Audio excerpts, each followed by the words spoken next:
কৃষ্ণ। আজ সকালে একটা জলখাবার বানিয়েছিলাম, খুব সিম্পল খাবারটা, সেরকম কিছু লাগেও না, টাইমও লাগে না। এই যে চীনাবাদাম আর বুটের ডাল নিয়ে নিয়েছি, সেটা একটু সাদা তেল দিয়ে নেড়ে চেড়ে লাল লাল করে ভেজে নেব। তারপর এই যে লাল লাল করে ভাজা হয়ে গেছে, তারপর ঠান্ডা হতে দেবো, এটা পরে পেস্ট করব। আর এই যে কড়াই চাপিয়ে 1 গ্লাস জল দিয়ে দিলাম গরম হতে, তার সাথে একটু নুন দিয়ে দিলাম আর 1 কাপ সুজি দিয়ে নেড়ে চেড়ে ওইটাকে টাইট করে নেব। এই যে 1 কাপ সুজি আমি এই জলটার মধ্যে দিয়ে দেবো। তোমরা চাইলে বেশি কম পরিমাণ মতো দিতে পারো।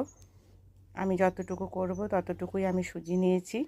তারপর এটা ভালো করে নেড়ে চেড়ে গরম জলে ফুটতে ফুটতে একদম টাইট করে আমি নেড়ে নেবো। এই যে আমার হয়ে গেছে রেডি। এটা এবার নামিয়ে রাখবো, ঠান্ডা হতে দেবো। তারপর আমি গোল গোল করে সাইজ করে নেব।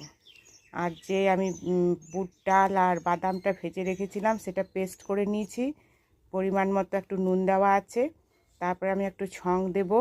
ছং জন্য আমি রেডি করছি সর্ষের তেল, তার সঙ্গে একটু গোটা সর্ষে দেব আর লঙ্কা দিয়ে দেবো। সেইটা ভালো করে খড়ো করে আমি ছং দিয়ে দেবো। এইভাবে আমার এই চাটনিটা রেডি হয়ে গেল।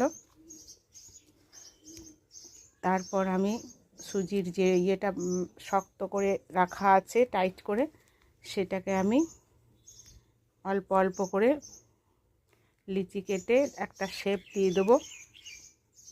বলতে পারো একদম সোজা সাপটা জলখাবার। এই যে একটু ঘি হাতে নিয়ে তারপরে এটা গোল গোল করে একটা ইডলি টাইপের ছোট ছোট করে শেপ দিয়ে দেবো। এই যে আমার রেডি হয়ে গেছে। তোমাদের কী রকম লাগলো অবশ্যই জানাবে, লাইক কমেন্ট করবে। একটা সোজা সহজ পদ্ধতি।